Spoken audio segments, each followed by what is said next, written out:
Hello po, magandang gabi po, ano? Pagkatapos ng biyahe ng hapon kanina sa Tondo, nandito na po kami ngayon sa Metro Gate, Sentara,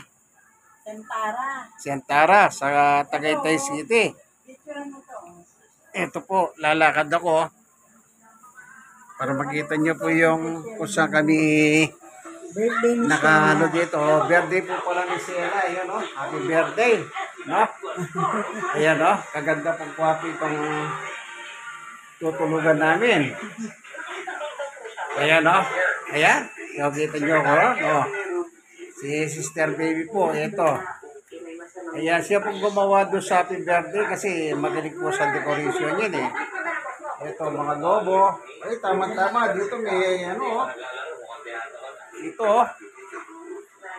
Nakita mo ito kanina sa picture. Ito. Dito po mag-picture niyan bukas. O eh, nandito na ako. Hindi mag-picture na ako. O, di po ba? Ito naman yung bed. Siyempre, nandito na ako. Di picture na ako. Sayang naman yung pagkakataon kung di po ako mag-picture. O, nanonood po kami. Yun lang. Ito po yung sa labas. Nabili ko na yung mga kailangan. Ayan. Labas po ako. Ayan. Tignan nyo po, napakaganda po ng place. Gabi lang, hindi natin makikita. Pero panigurado bukas, makikita natin to. Ako pa. Yan. Yun. Ay, ayan na. Sumunod na naman yung aso. Yun. Sila, oh. Yun. Ayun, sila na yan. Ayun. Oh. Ayan. Ayun.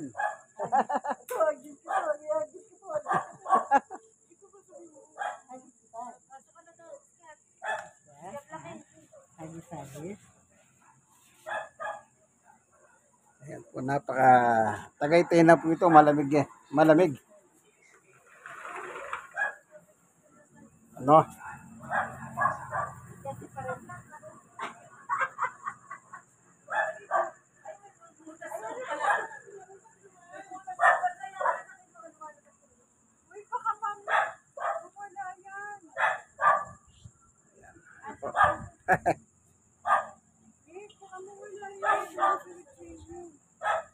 Si Sela, nasa si Sela.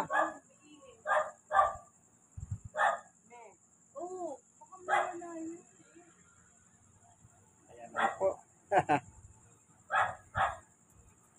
Ganda po dito. Nga lang, ang tanong kung magkano. Magkano? O, mura lang po, basta hindi ko nitatanong kasi mura naman daw eh.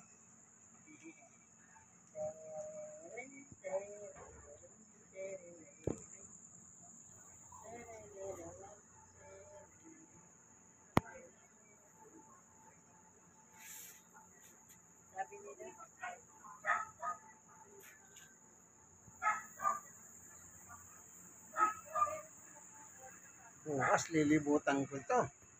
Sa araw, di ko pa liligtasin ito eh. Ito. Ito. Dito po ako kakain ngayon. Ayan na. Ayan. So, masasabi ko isa lang po ano. Praise the Lord. Panginoon Diyos, maraming pong salamat sa iyo pong pag-iingat sa amin ni Samuel na makarating pong maayos payapa sa dakong ito. Salamat po Panginoon Diyos. Salamat po. At sa pagkain na bigay mo sa akin, napunan. Ito po. Si Samuel kumain na. Nauna na siyang pinakain ni Sister Baby. Salamat po Panginoon Diyos sa ngalan ni Jesus. Amen. Wala kayo.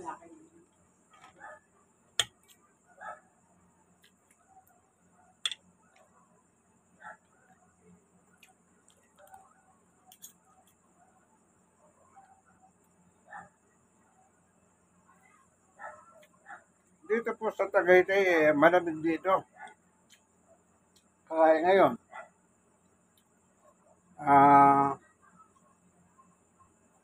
alas 8 pasado, mag-alas 9. Okay naman ang temperature.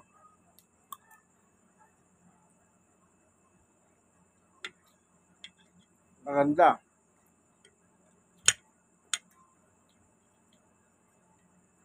Kanina, papunta kami dito sa parting Cavite, umulan malakas. Yung hapon.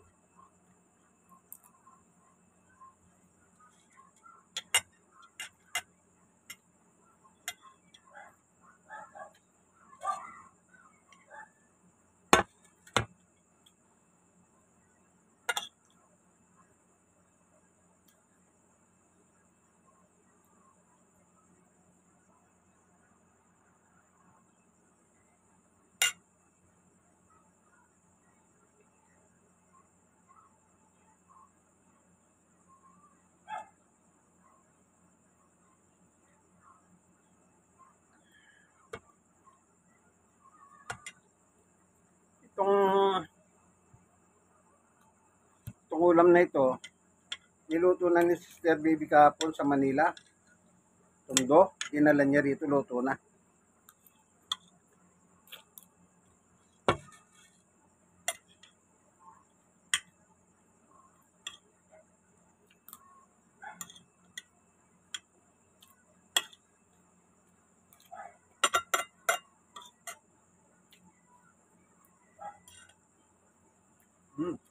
Sarap.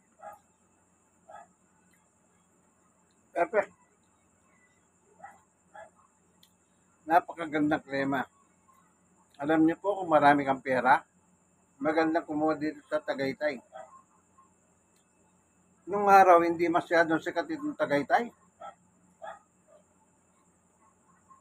Pero ngayon, sikat na po. Ewan ko lang, baka hindi ko lang hindi lang masyadong nababalita, no?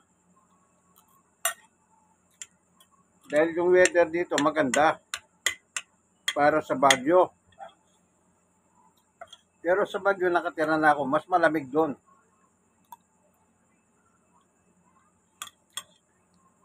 Kasi dito nakakaranas pa silang mainit eh.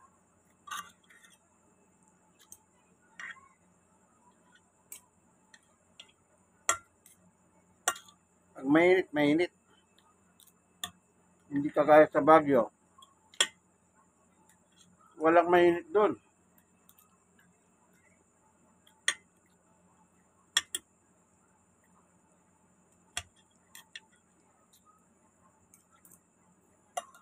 Matagal din po rin ako na nakatira sa Baguio.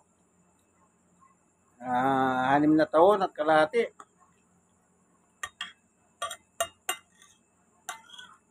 Noong pagkatapos ng lindol, din ako nanirahan sa Baguio.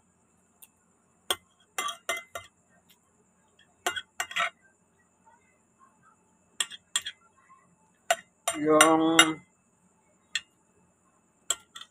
naalala niyo, yung July, naglindol sa Baguio.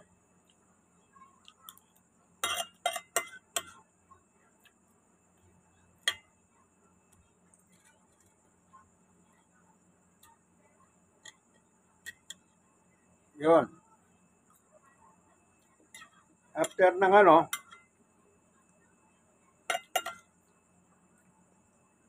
lindol,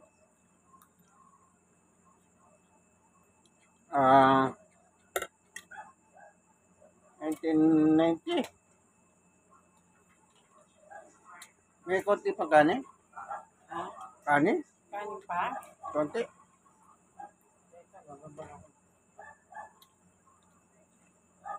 Kanin lang. Ano? Kanin. Eh, sige, lalagay ko na. Lagay mo na lang sa isang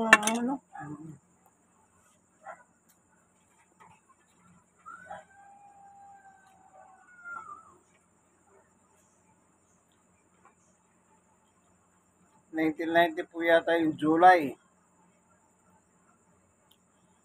So,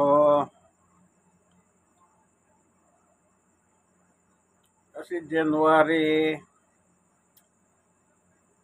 umakyat na po ako sa Baguio noong January 1991 yata yung July earthquake. Kung di ako magkakamali. Po, then pagkatapos, 1992. Basta kung di po 1990 yung July earthquake. 1991. No, basta 1991 ako umakyat pala. January. Kaya nakahanima taon at kalahati po ako ron. Kaya kahit pa paano naman, kabisado ko naman yung malamig ang panahon.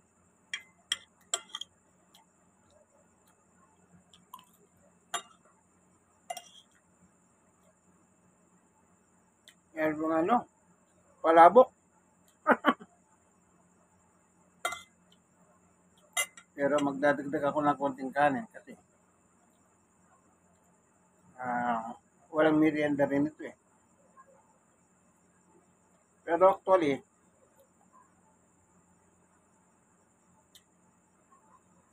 sabi nga kanina galing po ako sa center. Pinasa ko po yung blood chem ko. Nung nakarang Biyernes kasi nagpatingin po ako, namamagayon pa ako kaya kanina nakataas ang pa ako eh. Tinataas ko na naman. Dati ko pong ginagawa yon. No, pero kanina sinimulan ko na naman. Kasi po namamagayon yung isang pa ako. Eto. Ito.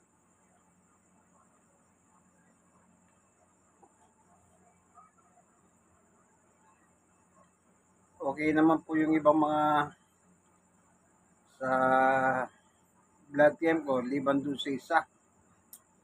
Yung tungkol sa diabetes. Sabi nung tumingin doktor sa akin, pero wala pa pong diabetes. Malapit-lapit. Sabi ko, gaano kalapit? So, hindi pa talaga siya sumakto at lumampas.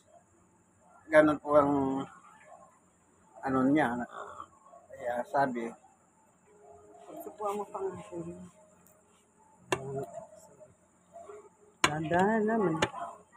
Ay, Samer, halika. Itong dagdag ko. May konti pang manok, chicken. Ikaw ang bala, ito. bigyan bisita ka ng Papa Egg.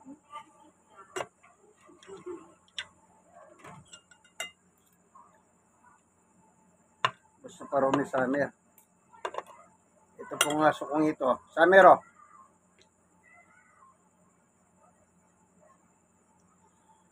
Kayo po, alika nga dito.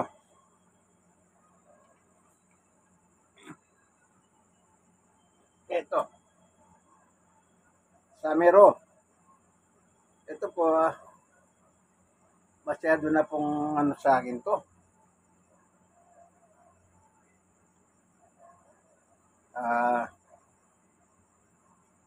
Katabi ko na po natutulog ito. Ako nag-aasikaso sa kanya. Kasi po, wala na akong trabaho. Senior citizen. Saka nakakasawa na. Matagal po ako nagtrabaho. 21 years old ako. Nagsimula na ako magtrabaho. Kaya naalala ko po, nangiripan ko po yung naiulog sa Pag-ibig. Last year. Kaya ang ulog po namin sa Pag-ibig, barya-barya lang. At meron pa akong utang iniwanan doon bago ko matanggal sa trabaho po noon. Sabi ito sa Pag-ibig, Sir, ayaw niyo na po bang maghanap buhay? Ibig lang sabihin, huwag mo nang wiwithdrawin yung pera ko para madadagdagan pag nagtrabaho ko. Sabi ko, sawa na ako naghahanap buhay. 21 years old ako, nagsimula na ako maghanap buhay. Oh, Anong gagawin ko dyan? Hindi kunin ko na lang yung pera ko. At the age of 61, kinuha ko po. Kahit pa paano, meron pa naman natira kasi may hutang ako. Kaya sa SS naman, meron din ako naiwan na hutang nung matanggal ako sa trabaho. Ayun. Lumaki lang lumaki. So, bago po ako nag-retiro, binayaran ko yung utang ko. Yung 10,000, naging 64,000 yun. Pero, kinondonation ko po. So, may lang almost 27,000 na lang ang binayad ko. After na makondonation na. Nag-retiro na rin po ako. Para ma-enjoy ko naman yung pinagpaguran ko. Kaya ngayon, wala na akong trabaho. Siyempre, ma-enjoy ko naman. Pinagpaguran ko po yun eh. Mahirap naman eh. Kaya ito ngayon ang pinakahano ko ngayon si Summer. Kahit saan ako pumunta, takay-takay ko yan. Para kaming, maglolo. Di ba, Summer, maglolo ba tayo?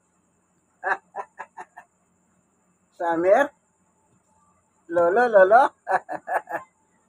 Napakabait tong aso. Napakabait po. Ayan.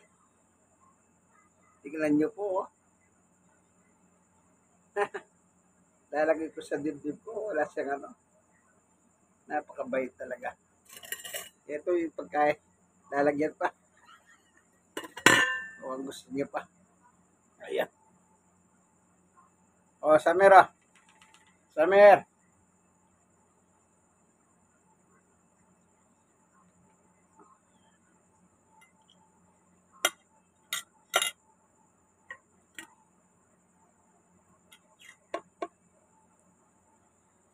Kaya, habang bata po kayo, magsikap kayo.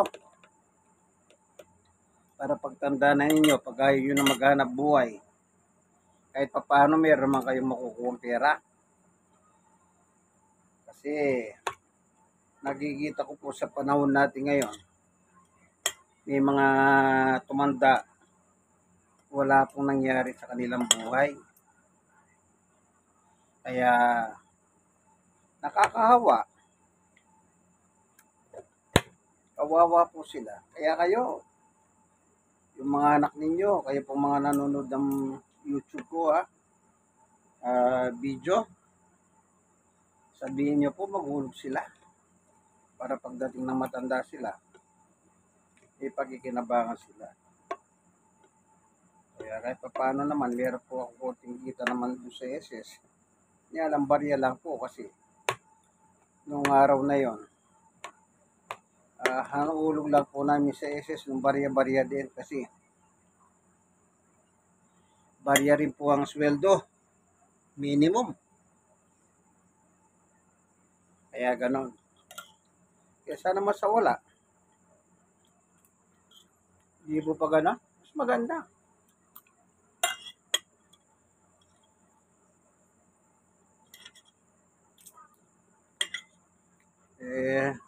Tutuloy ko po yun sa center kanina.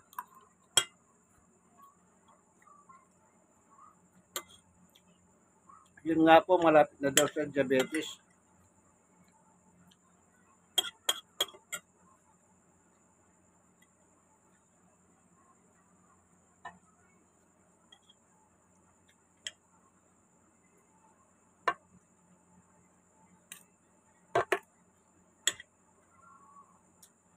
Kaya po, alam ko naman yung kanin. Isa sa mga source ng sugar.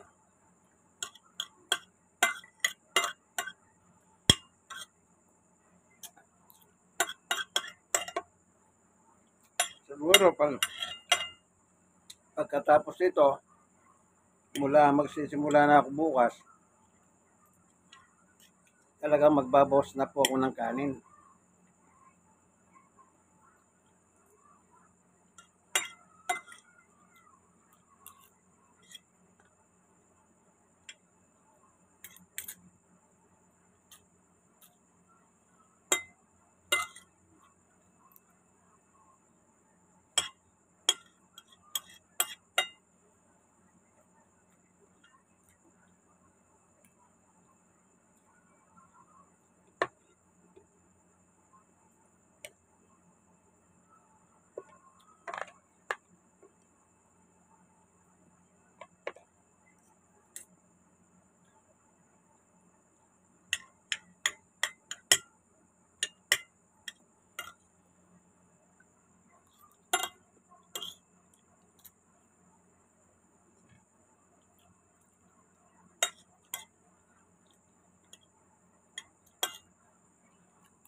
Napakasarap kumain naman po kasi.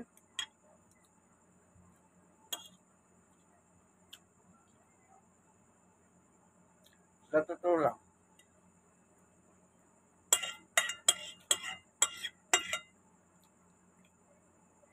Kaya nagtaka po ako, sabi ko sa doktor kanina, wala naman kami laing diabetes ka ako.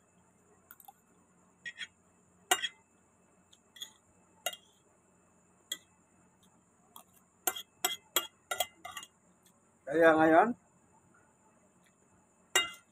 ingat po tayo sa pagkain. Kahit sabihin mong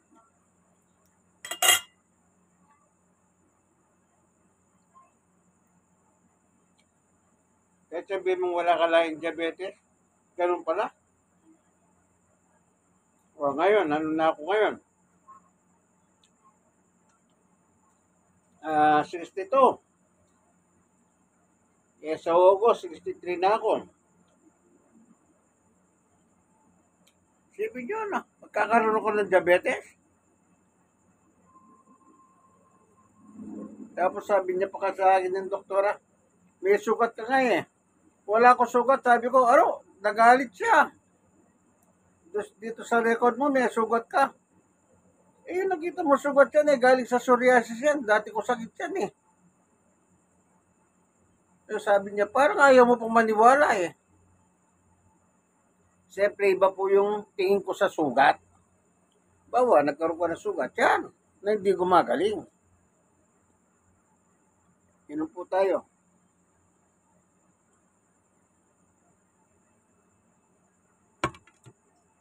Masyadong mag-inarte yung doktora, babae. Sabi niya pa sa akin, nahula ako, galit ka sa akin eh, sabi niya. Oh, ba't nung nahula na galit ako? Sinabi ko bang galit? Dahil ba ganito kasalita ako, galit na ako? Eh, kung gano'n pala, dapat patayo ka na lang hula-hula sa Quiapo ako eh. Inula niya, galit daw ako sa kanya. Sabi ko, kaya ako nagtatanong, health condition ko nakataya dyan. Oh, naintindihan niyo po ba? Health condition mo, natural magtanong ka para malaman mo. Isipin mo, after 62 years old, at saka ako malalaman, magkaroon ako ng diabetes. Kung di nila ako pina-blood chem nung Sabado na request sila na dapat ako magpa-blood chem. Ang blood chem ko po, kapon ko lang pinagawa sa private. 750 lahat. Pero may discount na po yun. Kasi kung walang discount, 900 plus.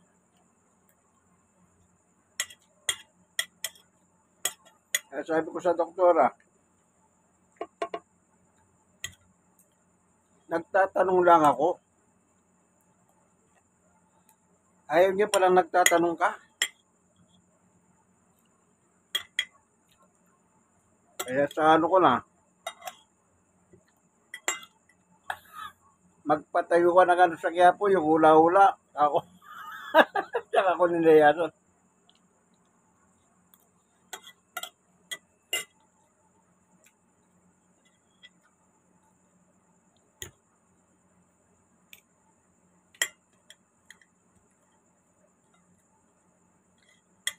Dati kasi doon sa center sa amin, pag binigyan ka libreng gamot, mag-donate ka, bibigyan ka na ng iodine salt, 10 piso. Sabi nila kanina, tayo baka gusto mo mag-ano ng iodine salt, sabi nila. Lapera ka ako.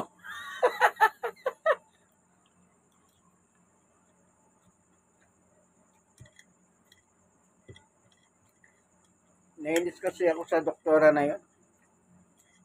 Hindi siya kaya di dapat pumasok na doktor yun eh. O nag-aral. Ayaw mo palang tatanungin ka ng pasyente mo.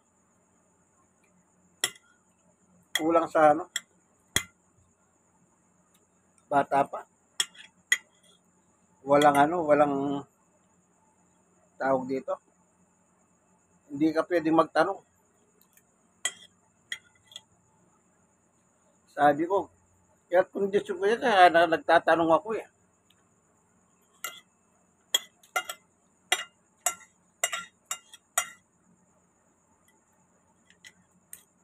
Ito nga po, kumakain na ako. Praise the Lord, kaya pa po kami nakarating dito.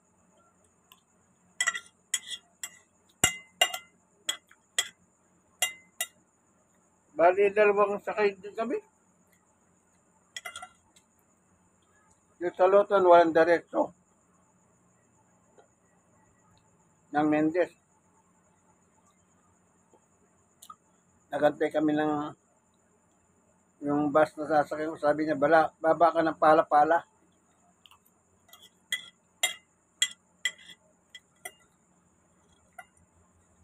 Pagdating sa pala-pala, naghintay din po kami ng siguro mga 20 minutos.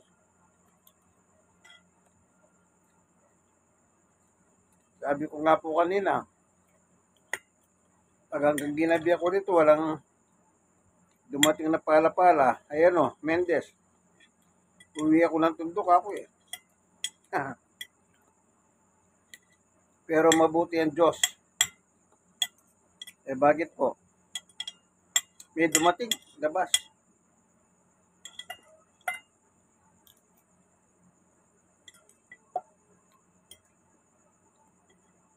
Nabiyay Mendez. Kaya kami nakasakay.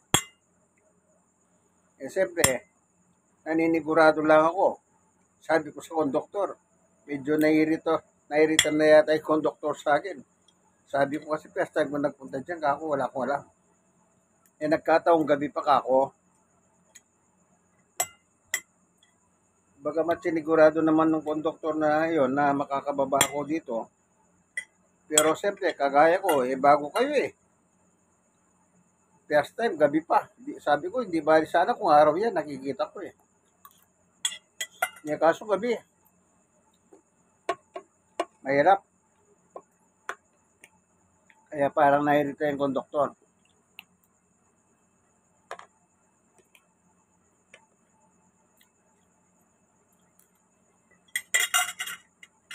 Pero ganun pa man, praise the Lord.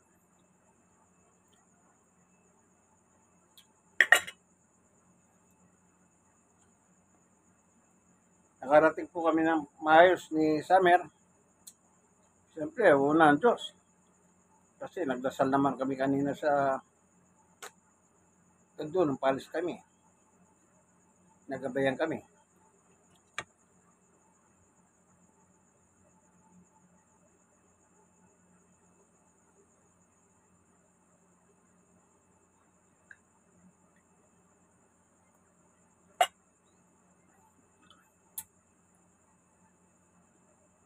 Kaya pagdating namin dito, itinas ko muna yung pako.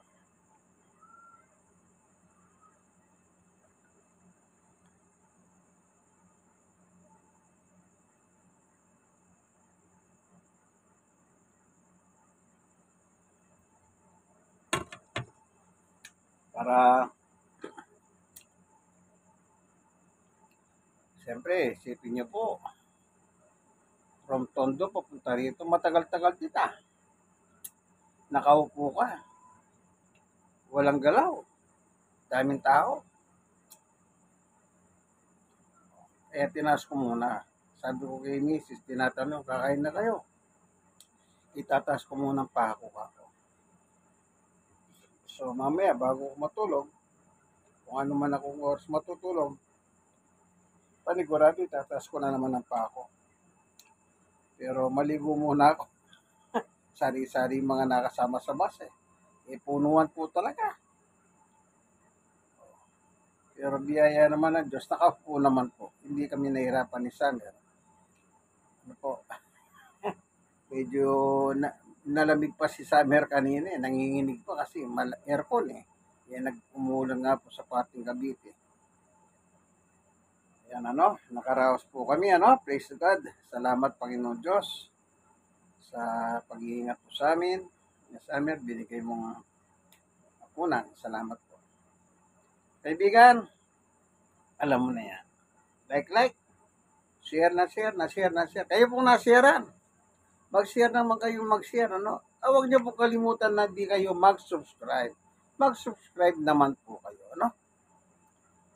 God bless us all po. Dito po kami sa Metro Gate, sa may Tagaytay City, Santana. Santana. Ano po?